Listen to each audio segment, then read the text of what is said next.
Hello my beautiful people, কেমন আছো তোমরা সবাই? আশা করি সবাই খুব ভালো আছো। দেখো, আমি আজকে চলে গেছিলাম আমবাজারে। আমাদের এখানে না আগে ভীষণ বড় করে আমবাজার হতো, এখন সেটা অনেকটাই ছোট করে হয়।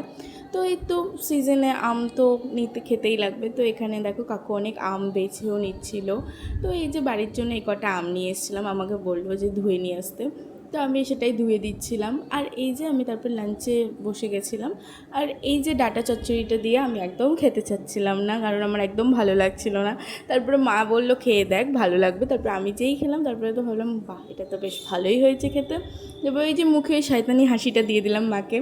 ভিডিওটা যেহেতু সানডেতে করেছিলাম, তো সানডে মানেই তো প্রত্যেকের বাড়িতে খাসির মাংস হয়ই।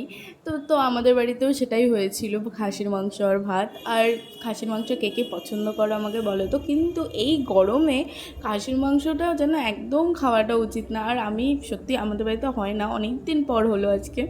আগে জানো তো আমাদের বাড়িতে সপ্তাহে 2 দিন করে খাসির মাংস হতো, এখন সেটা ওই 2 সপ্তাহে 1 দিন বা 2 সপ্তাহে 2 দিন হয়ে গেছে।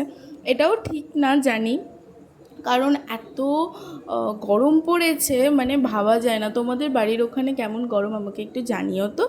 আর তোমরা কে কোথা থেকে আমার ভিডিও দেখছো আমাকে সেটাও একটু জানিও তো। মানে এত গরম পড়েছে না।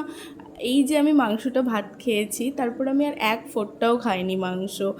আর আমার খাওয়া হলে কি হবে, ইনি তো আমার জন্য একদম ওয়েট করে বসে থাকে যে কখন দিদি আসবে আমাকে ভাত খাইয়ে দেবে। তারপরে এনাকেও আমি ভাত খাইয়ে দিলাম।